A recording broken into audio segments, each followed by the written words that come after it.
Are you a Arrowhead chief? Stop and do the nay-nay, now we chop it to the beat. Tailgate every Sunday, yeah, we bleed that red and gold. Kansas City Chiefs, it's time to take control. Kansas City, are you a Arrowhead chief?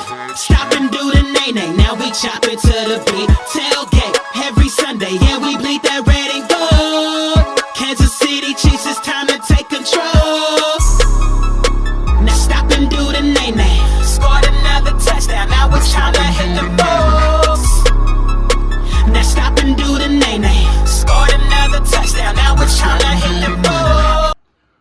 What's up, everybody? You are tuned in to the Arrowhead Chief Podcast. I'm your host, Cris. Thank you for watching. Thank you for tuning in. Hit that subscribe button. Hit that notification button. Subscribe to the podcast channel. Thank you for watching again.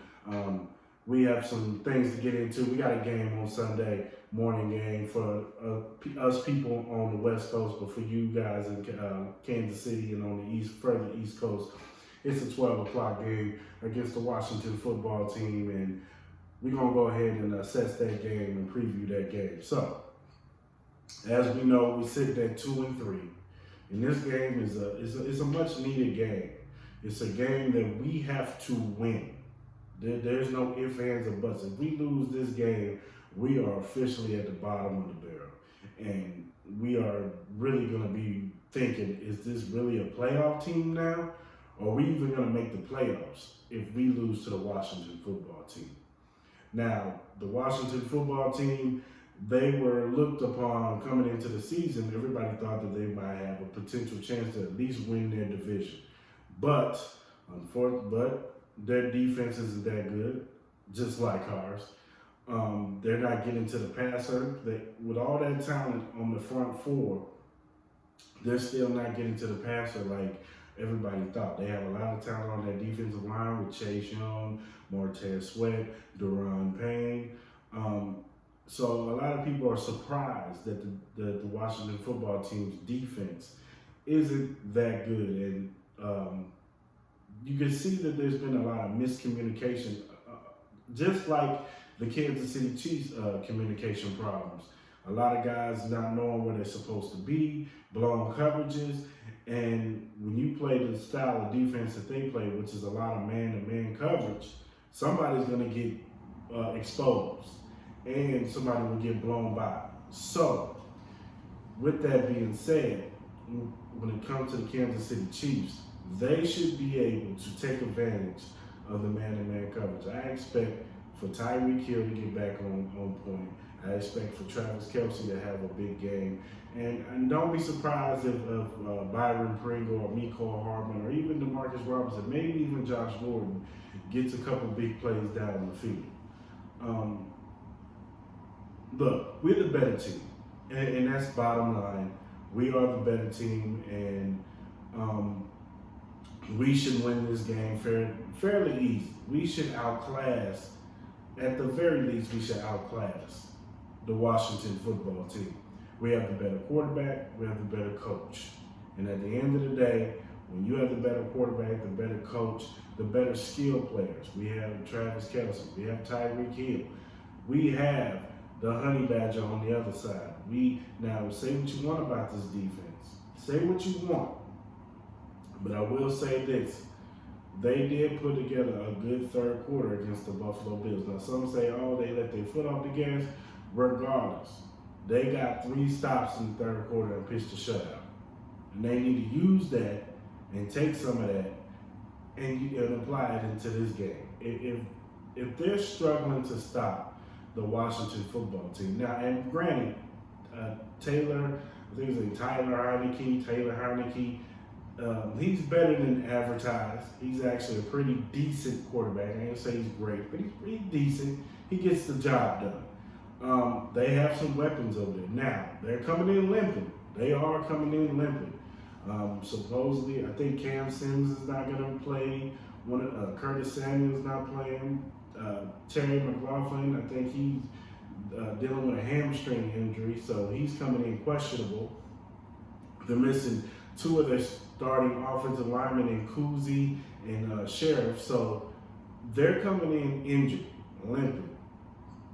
Our defense is coming in finally. We will, once again, we will be without Chris Jones, but we'll still be fairly, and Shavarius Ward, but we will still be fairly healthy. So coming into this game, we are fairly healthy, especially on the offensive side, except for besides Clyde Edwards-Helaire, who went on the IR. We're still coming in healthy, and we should be able to outclass this team, beat this team, and take advantage of these losses on the offensive side, and take advantage of the defensive scheme that they run. Because a lot of teams are, who have gave this offense problems is what? The ones that play their cover too deep shell. Too high safeties in the back, not letting nobody get past them, stopping all the deep plays. This is the game where they can implement some of that. The thing about the Kansas City Chiefs is this is what I noticed. They are capable of sustaining long drives down the field. I've seen Pat dink and dunk his way down the field. I've seen it. He did it in the Eagles game. I personally think in that Buffalo's game, it was Sunday Night Football, and they wanted to put on the show. And I believe that there was a lot of times where Pat was frustrated because he couldn't put that show on. So he's got to be more patient in the pocket, and he's got to understand that everything, you don't have to be highlight reel every week. You don't have to. You're going to be on the highlights anyway. They put Pat on the highlights for him doing a shovel pass to somebody close to the end zone. So Pat's going to, get on the high. He's going to be on ESPN Sports Center, NFL Network, Fox Sports News, or whatever sports publication that they show on TV. He's going to get on there. So he shouldn't be too much worried about. This offense shouldn't be so much worried about getting highlight plays and big explosive plays. They need to learn how to matriculate the ball down the field, as the great Hank Schramm used to say back in the day. They got to learn how to dink and dunk. Get a little bit of that Alex Smith. The things that y'all used to hate Alex Smith for, Patrick need a little bit of that in his system. Take the check down. If Darrell Williams is open in the flats, give it to him. Gerald McKinnon's open in the flats, give it to him. If you see a receiver open in the flats, give it to him. Don't throw it to Tyreek or throw it deep to Travis Kelce and he's got double and triple team guys on them. Give it to the person that's open. And Pat, he's got to stop locking in on those guys trying to get the big play and scan the whole field. That is going to be the key, not just in this game, but all the games going forward. Once again, the name of the game is what? Taking what the defense gives them. And that's something that Pat's going to have to continuously grow in, is giving what the defense, is taking what the defense gives him. So that is going to be the key. Now, this defense, they're going to have to show up. Frank Clark, I'm calling you out, man. You got to get some more pressure. You got to get a sack or two. Jerron Reed, I was bigging you up before this season. I thought you was going to be a piece, a cog on this defensive line. I thought you was going to help in that middle, and you've been invisible. You are a ghost. I don't even see you on the field. And the Chiefs don't see you either because they're limiting your snaps. So I need Jerron Reed to step up. I need Turk Wharton. I need Mike Dana. Even though he works hard, he does his thing. I need this defense to step up. Hopefully, we get more snaps out of Willie Gay Jr. There's been reports. Now I've heard multiple reports.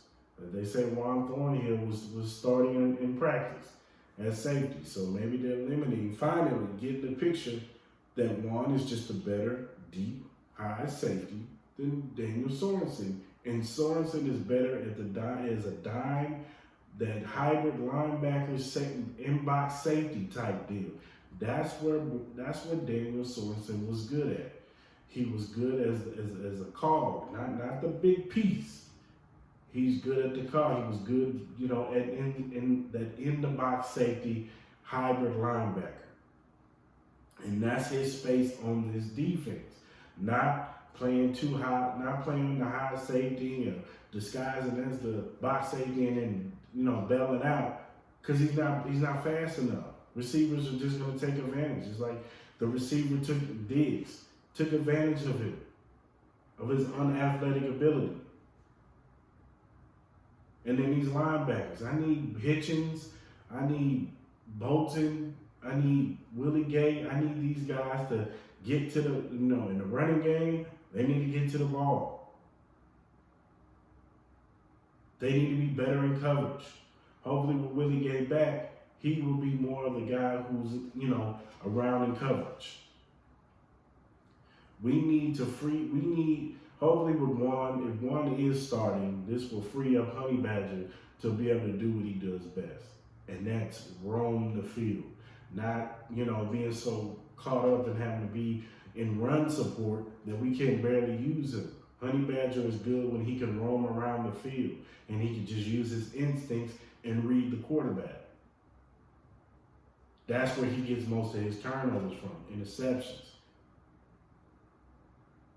So hopefully Spags made some adjustments. Hopefully Spags realizes that, man, you got to make some changes. The best teams, the best teams with the best players, the Belichick coach teams, the John Harbaugh coach teams, and this is on Andy Reid too. But the best teams make adjustments when they need to make those major adjustments. They cannot be stubborn and think you can put a square peg in a round hole.